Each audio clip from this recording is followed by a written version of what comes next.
दर्शक बंधु, क्या वाकई अभिमन्यु अर्जुन का पुत्र नहीं बल्कि कर्ण का पुत्र था? कल्पना कीजिए, कुरुक्षेत्र का रणक्षेत्र जहां धरती कांप रही है और आकाश धूल से भर गया है। शंख बज रहे हैं, गज घोड़े गरज रहे हैं और उसी गर्जना के बीच एक युवा वीर बालक अभिमन्यु अपनी तलवार उठाकर चक्रव्यूह की ओर बढ़ रहा है।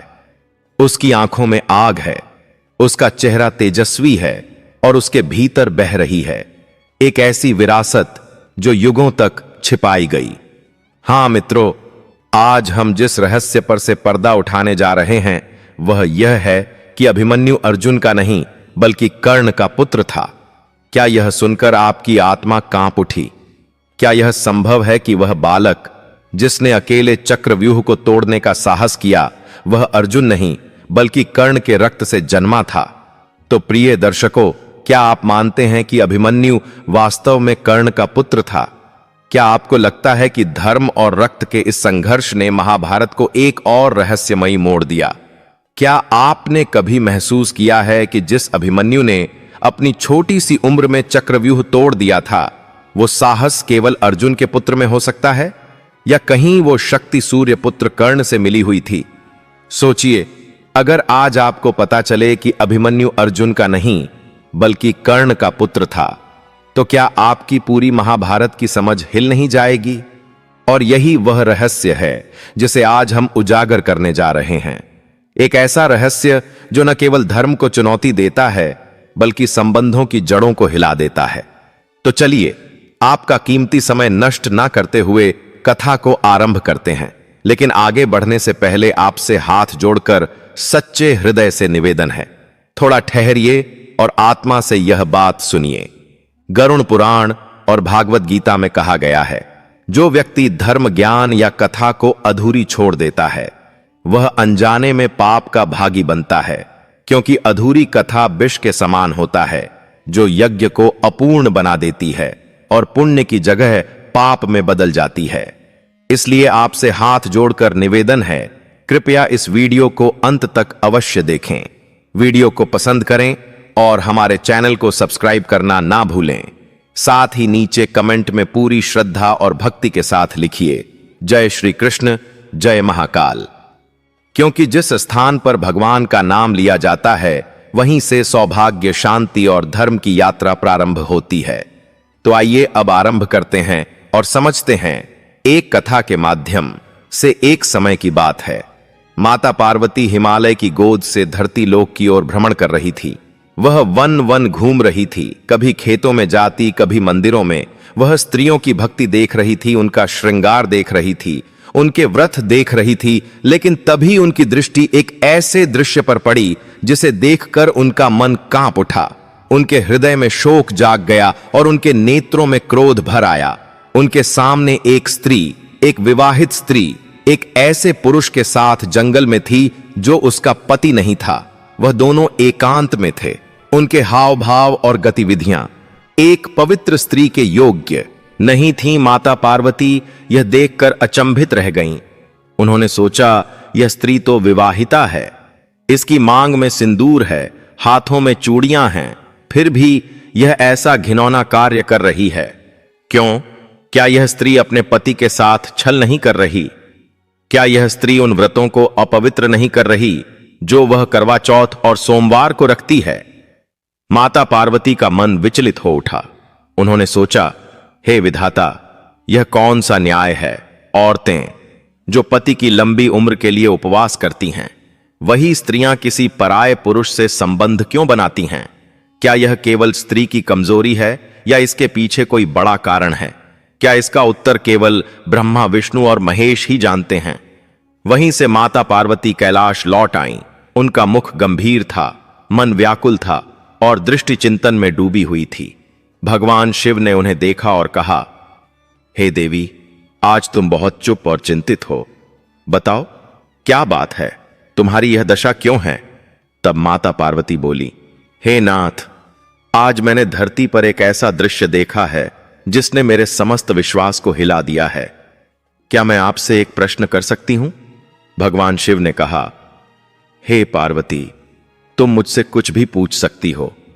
तब माता बोली, हे प्रभु, जब स्त्री करवा चौथ रखती है, सोमवार का व्रत करती है, अपने पति के लिए उपवास करती है, तब वह फिर किसी पराये पुरुष से संबंध क्यों बनाती है? क्या यह पाखंड है या कोई मजबूरी? कृपया इस रहस्य को मुझे समझाइए। भगवान शिव कुछ क्षण मौन रहे, फिर बोले, हे देवी, यह प्रश्न अत्यंत गंभीर है और इसके उत्तर में संपूर्ण स्त्री और पुरुष जाति का भविष्य छिपा है। इसका उत्तर केवल तर्क से नहीं, बल्कि एक रहस्यमयी कथा से समझाया जा सकता है, जिसे सुनकर तुम्हारे सारे प्रश्नों का समाधान हो जाएगा। तब माता पार्वती ने सिर झुकाया और कहा, प्रभु, कृपया मुझे वह कथा सुनाइए। हे देवी, तुमने जो प्रश्न किया है वह बहुत ही गूढ़ है। यह केवल एक स्त्री का नहीं, बल्कि संपूर्ण मानव मन का रहस्य है। मैं तुम्हें एक ऐसी कथा सुनाता हूं जो केवल तुम्हारे प्रश्न का उत्तर नहीं देगी, बल्कि मानव जीवन की गहराई में छिपे उस सत्य को भी उजागर करेगी, जिसे जानकर तुम स्वयं भी स्तब्ध रह जाओगी। बहुत समय पहले एक राज्य में एक निर्धन किसान अपनी पत्नी के साथ रहता था। उसका नाम था वेदन और उसकी पत्नी का नाम था सुरवती। वे अत्यंत गरीब थे, लेकिन एक दूसरे से बेहद प्रेम करते थे। सुरवती अत्यंत रूपवती थी और गांव के कई पुरुष उसकी सुंदरता के दीवाने थे, परंतु वह केवल अपने पति वेदन से प्रेम करती थी। एक दिन गांव में एक बड़ा मेहमान आया। वह था राजमहल का दूत। उसने जब सुरवती को देखा तो उसका मन डोल गया। उसने वेदन से कहा, यदि तू अपनी पत्नी को महल भेज दे तो तुझे 100 स्वर्ण मुद्राएं दूंगा। वेदन चौंक गया। क्या यह संसार इतना गिर चुका है कि कोई स्त्री को खरीद सकता है? उसने क्रोध में आकर उस दूत को भगा दिया। लेकिन उस दिन के बाद उसका जीवन बदल गया। अब गांव में उसके विरुद्ध बातें होने लगीं। कुछ कहते यह स्त्री चरित्रहीन है, तभी तो दूत उसके पीछे था। कुछ कहते यह पुरुष निकम्मा है, तभी पत्नी पर नजरें गड़ी हैं। वेदन को हर ओर से अपमान मिला, लेकिन सुरवती ने अपने पति का साथ नहीं छोड़ा। उसने कहा, मैं 100 बार जन्म लूं, लेकिन हर बार तुझे ही पति चुनूं। हे नाथ, तुम मेरे सब कुछ हो। लेकिन वेदन का मन भीतर ही भीतर टूट चुका था। कुछ महीनों बाद गांव में अकाल पड़ा, खाने को अन्न नहीं था। वेदन दिन भर खेत में मेहनत करता, परंतु पेट भरने लायक भी अन्न नहीं उगता। एक दिन जब सुरवती जंगल में लकड़ी बीनने गई तो वहां एक सेठ मिला, जो पुरानी उम्र का था, लेकिन उसके पास दौलत थी। उसने सुरवती से कहा, यदि तू मुझसे मित्रता कर ले तो मैं तुझे और तेरे पति को जीवन भर का सुख दूंगा। सुरवती हंसकर चली गई, लेकिन उसके मन में सवाल उठने लगे। क्या यह संसार इतना स्वार्थी है? क्या प्रेम और पवित्रता केवल कहने की बातें हैं? उस दिन से उसके मन में धीरे धीरे परिवर्तन शुरू हुआ। वह अपने पति से प्रेम करती थी, परंतु पेट की भूख और समाज की उपेक्षा ने उसके मन को अंदर से तोड़ना शुरू कर दिया था। एक दिन उसने वही किया जो शायद कोई भी स्त्री न करे। उसने उस सेठ से मिलना स्वीकार किया, लेकिन उसने एक शर्त रखी। कहा, पहले मेरे पति को राजमहल में नौकरी दो, फिर मैं सोचूंगी। सेठ ने वैसा ही किया। वेदन को नौकरी मिल गई। राजमहल में वह दरबान बना, लेकिन सुरवती की आंखों से अब प्रेम किया था। वह मासूम चमक गायब हो चुकी थी। अब भगवान शिव बोले, हे देवी, यह संसार केवल नियमों से नहीं चलता। इसमें भूख, पीड़ा, अपमान और विवशता जैसे तत्व भी होते हैं। स्त्री जब तक प्रेम में होती है तब तक वह सबसे पवित्र होती है, लेकिन जब समाज उसे अपमान देता है, जब उसका पति उसके आत्मसम्मान की रक्षा नहीं कर पाता, जब भूख उसे भीतर तक तोड़ देती है, तब वह अपने स्त्रीत्व को त्याग कर केवल एक अस्तित्व बन जाती है। उस समय उसका व्रत भी केवल एक प्रतीक होता है। वह शरीर से नहीं, आत्मा से थक चुकी होती है, इसलिए वह गलत निर्णय लेती है और वह पाप का मार्ग चुनती है। लेकिन यह निर्णय केवल उसका नहीं होता, उसके हालात और समाज भी उतना ही दोषी होते हैं जितनी वह स्वयं। जब सुरवती ने सेठ से अपने पति के लिए नौकरी की बात की तो वह सोच रही थी कि शायद अब जीवन सरल हो जाएगा, लेकिन उसे नहीं पता था कि वह एक ऐसे दलदल में प्रवेश कर चुकी है जहां से बाहर निकलना असंभव है। सेठ ने वेदन को राजमहल में दरबान बना दिया और अगले ही दिन सुरवती के घर आ गया। सेठ ने कहा, अब अपना वादा निभा, मैं तुझे सोने चांदी से लाद दूंगा, तेरे पति को ऊंची पदवी दिलवा दूंगा और तुझे नगर की सबसे धनवान स्त्री बना दूंगा। सुरवती कांप उठी। उसने तो केवल अपने पति के लिए रास्ता खोला था, पर अब उसकी आत्मा रो रही थी। उसका मन उसे धिक्कार रहा था। उसने सेठ से कहा, मैं तुम्हारे साथ केवल एक शर्त पर चलूंगी, पहले मुझे एक दिन का समय दो। सेठ मान गया, लेकिन वह मुस्कुराया। उसे लगा अब यह स्त्री उसकी मुट्ठी में है। उस रात सुरवती ने सारी रात नींद नहीं ली। उसने अपने जीवन को याद किया, अपने पति के प्रेम को, उसकी आंखों के भरोसे को, उसकी बातों को। वह सब याद कर रही थी और रो रही थी। सुबह होते ही वह नदी के किनारे गई और जल में खड़ी होकर भगवान शिव का ध्यान करने लगी। उसने कहा, हे महादेव, यदि आज मैं किसी पाप की ओर बढ़ रही हूं तो आप मुझे रोकिए। यदि आपने मेरी परीक्षा रखी है तो मुझे शक्ति दीजिए। उसी समय एक वृद्धा वहां आई। उसने कहा, बेटी, क्या तुम अपने हृदय से परेशान हो? सुरवती ने सारा वृत्तांत वृद्धा को सुना दिया। वृद्धा ने कहा, यदि तुम सच में अपने पति से प्रेम करती हो तो कोई भी शक्ति तुम्हें पाप की राह पर नहीं ले जा सकती, लेकिन हां, परीक्षा तो अवश्य होगी। इधर सेठ ने राजमहल में जाकर एक और चाल चली। उसने राजा से कहा कि जिस दरबान को आपने नियुक्त किया है उसकी पत्नी नगर के व्यापारियों के साथ संबंध रखती है। राजा ने बिना जांच के वेदन को महल से निकाल दिया। वेदन को कुछ समझ नहीं आया, वह अवाक रह गया। जब वह घर लौटा तो उसने देखा सुरवती मंदिर में बैठी रो रही है। उसने पूछा, क्या हुआ पत्नी, तू मंदिर में क्यों बैठी है और मैं नौकरी से निकाला गया हूं, इसका क्या कारण है? सुरवती फूट फूट कर रोने लगी और उसने सारी बात कह दी कि कैसे वह सेठ से मिली, क्या शर्त रखी और क्या हुआ। वेदन की आंखों में आंसू थे, पर वह क्रोध से जल भी रहा था। उसने कहा, सुरवती, तुमने मेरे लिए जो किया वह प्रेम था या विवशता मैं नहीं जानता, लेकिन अब मैं वह पुरुष नहीं जो अपमान सहे। अब मैं स्वयं भगवान शिव की शरण में जाऊंगा और अपना मार्ग पूछूंगा। वह सीधे मंदिर गया और वहां भगवान शिव के सामने बैठकर तप करने लगा। उसने 7 दिनों तक जल भी नहीं पिया। 8वें दिन भगवान शिव प्रकट हुए। भगवान बोले, हे वत्स, तेरा तप सफल हुआ है, तेरी भक्ति से मैं प्रसन्न हूं। मांग, क्या मांगता है? वेदन ने कहा, हे प्रभु, मुझे वह शक्ति दो कि मैं इस संसार को दिखा सकूं कि एक निर्धन भी आत्मसम्मान से जीवन जी सकता है। भगवान शिव ने कहा, तथास्तु, और वेदन को एक दिव्य मंत्र दिया जिससे वह खेती में चमत्कार कर सकता था। उसने उसे कहा, इस मंत्र से तेरी जमीन सोना उगलेगी, लेकिन एक शर्त है, तुम कभी उस स्त्री को मत अपमानित करना जिसने तुम्हारे लिए पाप के द्वार पर खड़ा होना स्वीकारा। वेदन घर लौटा और सुरवती को गले से लगा लिया। उसने कहा, तुझे क्षमा नहीं करूंगा, क्योंकि तू दोषी नहीं है, बल्कि यह संसार दोषी है जिसने तुझे विवश किया। पर मैं अब तुझे छोड़ूंगा नहीं, बल्कि तेरा आत्मसम्मान वापस दूंगा। इसके बाद वेदन ने वही मंत्र प्रयोग किया और उसकी जमीन पर सोना उगने लगा।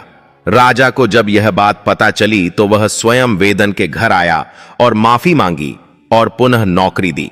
अब वे दोनों सुखपूर्वक जीवन बिताने लगे।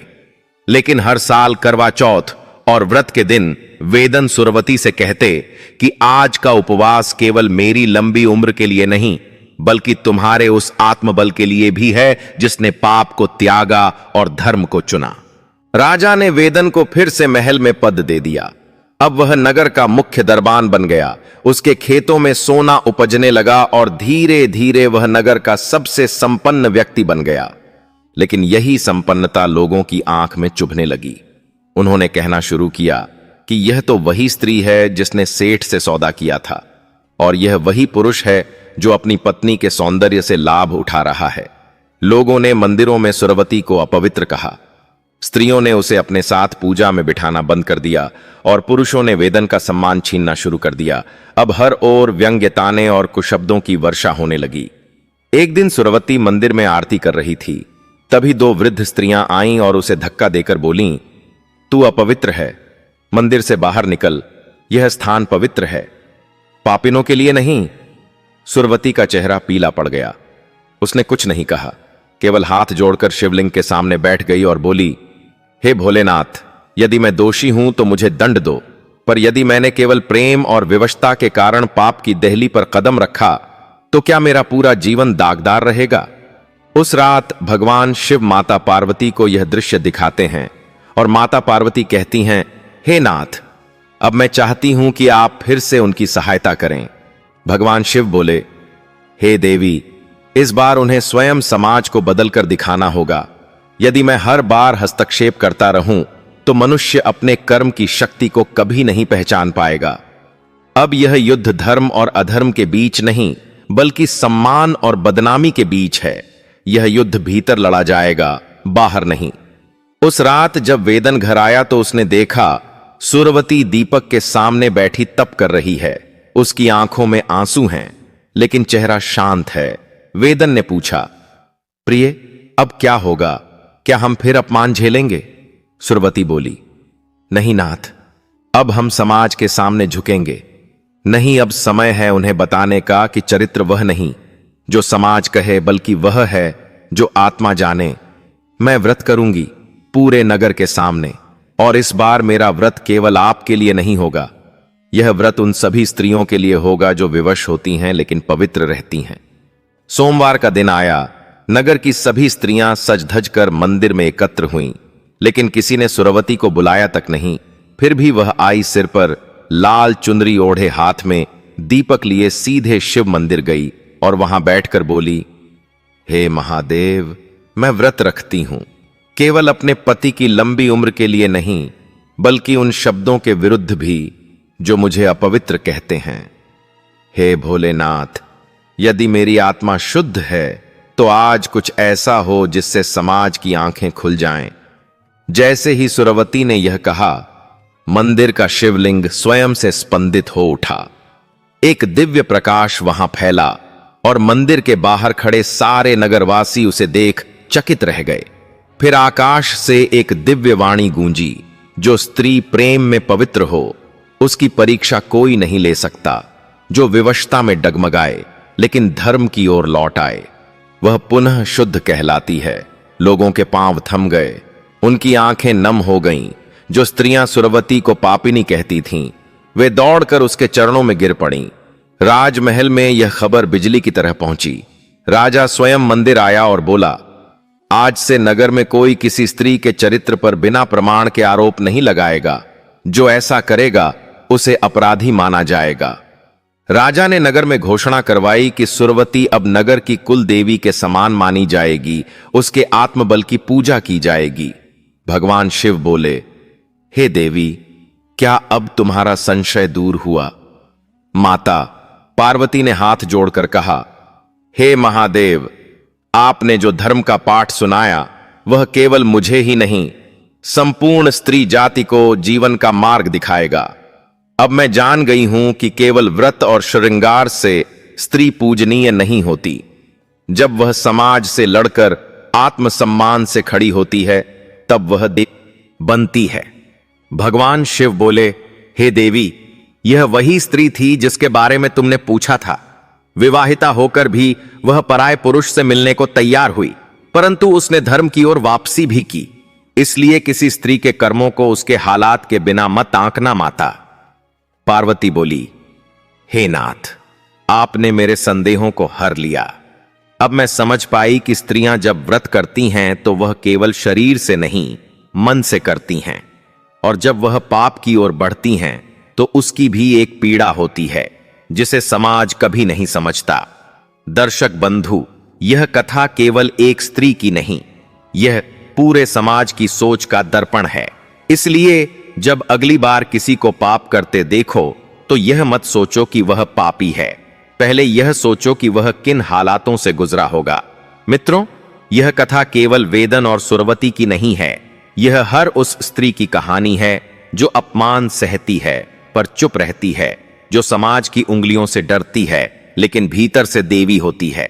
इस कथा ने हमें सिखाया कि यदि परिस्थितियां तुम्हें गलत राह पर धकेलें, तब भी वापसी का द्वार सच्चे मन से हमेशा खुला रहता है। दर्शक बंधु, अब भी कहानी यहीं समाप्त नहीं हुई। अब जानेंगे आखिर कैसे। अभिमन्यु अर्जुन का पुत्र नहीं बल्कि कर्ण का पुत्र था। कल्पना कीजिए, महाभारत जैसे महायुद्ध में एक युवा वीर बालक अभिमन्यु अपनी तलवार उठाकर चक्रव्यूह की ओर बढ़ रहा है। उसकी आंखों में आग है, उसका चेहरा तेजस्वी है और उसके भीतर बह रही है एक ऐसी विरासत जो युगों तक छिपाई गई। हां मित्रों, आज हम जिस रहस्य पर से पर्दा उठाने जा रहे हैं वह यह है कि अभिमन्यु अर्जुन का नहीं बल्कि कर्ण का पुत्र था। क्या यह सुनकर आपकी आत्मा कांप उठी? क्या यह संभव है कि वह बालक जिसने अकेले चक्रव्यूह को तोड़ने का साहस किया वह अर्जुन नहीं बल्कि कर्ण के रक्त से जन्मा था? तो प्रिय दर्शकों, क्या आप मानते हैं कि अभिमन्यु वास्तव में कर्ण का पुत्र था? क्या आपको लगता है कि धर्म और रक्त के इस संघर्ष ने महाभारत को एक और रहस्यमयी मोड़ दिया? क्या आपने कभी महसूस किया है कि जिस अभिमन्यु ने अपनी छोटी सी उम्र में चक्रव्यूह तोड़ दिया था वो साहस केवल अर्जुन के पुत्र में हो सकता है या कहीं वो शक्ति सूर्य पुत्र कर्ण से मिली हुई थी? सोचिए, अगर आज आपको पता चले कि अभिमन्यु अर्जुन का नहीं बल्कि कर्ण का पुत्र था तो क्या आपकी पूरी महाभारत की समझ हिल नहीं जाएगी? तो दर्शक बंधु, कथा शुरू होती है उस क्षण से जब कुंती अपने महल की छत पर खड़ी थी। चंद्रमा का प्रकाश उसकी आंखों से गिरते आंसुओं में छिप गया था। उसके हृदय में एक टीस थी, एक बंधन था जो उसे हर रात कचोटता था। हां, वही कुंती जिसने अपनी युवावस्था में ऋषि दुर्वासा के वरदान से एक पुत्र कर्ण को जन्म दिया था, पर उसे लोकलाज के भय से त्याग दिया था। और आज जब वो अपने ही उस पुत्र को युद्ध भूमि में पांडवों के शत्रु रूप में देखती थी तो उसका हृदय हर बार चीख उठता था। एक रात्रि ऐसी भी आई जब कुंती ने कर्ण को मिलने बुलाया और सत्य बता दिया कि तू मेरा पुत्र है, पर कर्ण ने युद्ध से पीछे हटने से मना कर दिया। उस रात्रि कुंती ने एक और व्रत लिया, एक मौन व्रत, कि वो अपने दूसरे पुत्रों को इस रहस्य से दूर रखेगी। पर नियति के लेख कुछ और ही कह रहे थे। दर्शकों, क्या आप जानते हैं कि कर्ण हर दिन प्रातः सूर्य देव की आराधना करता था? कहते हैं उस एक दिन सूर्य देव प्रकट हुए और कर्ण से वरदान मांगने को कहा। कर्ण ने कहा, मुझे ऐसा तेज दो कि मेरी संतान यदि हो तो वह भी मुझसे कम ना हो। उसी समय एक दिव्य ऊर्जा कर्ण के शरीर से बाहर निकली, पर वह स्थिर न रह सकी। उधर कुंती को वर्षों बाद अचानक एक दिव्य स्वप्न आया जिसमें उसे बताया गया कि भविष्य में एक और पुत्र उसे जन्म देना है जो सूर्य के तेज को धारण करेगा और उसी तेज से चक्रव्यूह टूटेगा। कुंती चौंकी, क्योंकि वो तो अब अर्जुन की पत्नी सुभद्रा की बहन थी, पर नियति उसे एक और रहस्य के द्वार तक खींच ले गई। कहते हैं महाभारत युद्ध से लगभग 1 वर्ष पहले एक अमावस्या की रात्रि में कुंती ने एक रहस्यमयी व्रत किया था जिसे केवल एक स्त्री और एक ऋषि जानते थे। उस व्रत में कुंती ने अपने भीतर कर्ण की तेज ऊर्जा को एक दिव्य आत्मा के रूप में रोपित किया था, और कुछ समय पश्चात जब सुभद्रा अर्जुन से गर्भवती हुई तब उस गर्भ में वो तेज प्रवेश कर चुका था। सुभद्रा को यह ज्ञात नहीं था कि जो गर्भ में है वह अर्जुन के साथ साथ किसी और की ऊर्जा भी है, और उस बालक का नाम पड़ा अभिमन्यु, पर वो था अर्जुन का पुत्र। केवल नाम से उसकी रगों में दौड़ रहा था सूर्य पुत्र का रक्त। दर्शक बंधु, कल्पना कीजिए, कुरुक्षेत्र के मैदान में जब अभिमन्यु अकेले चक्रव्यूह में प्रवेश करता है तो सामने गुरु द्रोण हैं, कर्ण हैं और जयद्रथ हैं। क्या उस क्षण कर्ण के हृदय में कोई कंपन नहीं हुआ? क्या अभिमन्यु के तेज को देखकर कर्ण की आंखें नम नहीं हुईं? कहते हैं कि जब कर्ण ने पहली बार अभिमन्यु को देखा तो उसके हृदय में एक अजीब सी हूक उठी थी। वह क्षण जिसमें एक पिता अपने पुत्र को पहचान लेता है पर कुछ कह नहीं सकता। उसी क्षण जब अभिमन्यु ने भी कर्ण को देखा तो उसके भीतर एक अनजानी पीड़ा उठी। क्या वह खून का रिश्ता बोल रहा था? गुरु द्रोण को भी कुछ ज्ञात था। कहते हैं कि जब अर्जुन ने द्रौपदी स्वयंवर के बाद ब्रह्मचर्य व्रत को त्याग कर सुभद्रा से विवाह किया था, तब एक बार उन्होंने द्रोण से आशीर्वाद मांगा था। उसी समय द्रोण को एक दिव्य संकेत मिला कि जो संतान होगी वह विशेष होगी, पर वह केवल अर्जुन का अंश नहीं होगी। गुरु द्रोण ने ही अभिमन्यु को युद्ध विद्या सिखाई, पर चक्रव्यूह से बाहर निकलने की विधि नहीं बताई। क्यों? क्या उन्हें भय था कि यदि अभिमन्यु बच गया तो कोई महान सत्य उजागर हो जाएगा? कहते हैं कि जब चक्रव्यूह में अभिमन्यु अकेला पड़ गया था और शत्रु उसे चारों ओर से घेरने लगे, तो कर्ण ने एक बार अपने धनुष को नीचे कर दिया था, पर दुर्योधन के संकेत पर फिर उठाया और अंततः वध का सहभागी बन गया। पर जब अभिमन्यु का शरीर धरती पर गिरा तो कर्ण की आंखों से अश्रु बह निकले। जयद्रथ ने पूछा, राजन, आप रो क्यों रहे हैं? वह तो शत्रु था। कर्ण ने उत्तर नहीं दिया, बस एक मौन, एक कंपन और एक अधूरा सत्य उसकी आत्मा में कांपता रहा। महाभारत के अंत में जब सब समाप्त हो गया, तब कुंती ने युधिष्ठिर को बुलाकर एकांत में वह रहस्य बताया जिससे युधिष्ठिर कांप गया। उसने कहा, माता, यह तो संपूर्ण धर्म युद्ध की नींव को ही हिला देता है। कुंती ने कहा, यही तो नियति थी बेटा। यदि यह रहस्य पहले उजागर हो जाता तो कर्ण का अंत संभव न होता और महाभारत में विजय नहीं होती। दर्शकों, सोचिए क्या होता यदि यह रहस्य पहले उजागर हो जाता। क्या पांडव एकजुट रहते? क्या कर्ण अपने पुत्र को दुर्योधन की सेना में मरने देता? क्या अर्जुन अपने पुत्र को इतना प्रेम दे पाता? यदि जानता कि वह केवल उसका नहीं, यह कथा है उस नियति की जिसने धर्म को गूंगे मौन से छिपा दिया। उस कर्ण की जो वीर था पर अकेला, उस कुंती की जो मां थी पर मौन, उस अभिमन्यु की जो पुत्र था पर आधा। तो प्रिय दर्शकों, क्या आप मानते हैं कि अभिमन्यु वास्तव में कर्ण का पुत्र था? क्या आपको लगता है कि धर्म और रक्त के इस संघर्ष ने महाभारत को एक और रहस्यमयी मोड़ दिया? तो दर्शक बंधु, अगर इस कहानी ने आपके मन में भावनाओं का तूफान ला दिया है तो कृपया हमारे YouTube चैनल को सब्सक्राइब करें। इस तरह की और भी रहस्यमयी कहानियां जानने के लिए जुड़े रहिए। आपके हर एक लाइक और सब्सक्राइब से हमें प्रेरणा मिलती है ऐसी और अद्भुत कथाएं लाने की। जय श्री कृष्ण।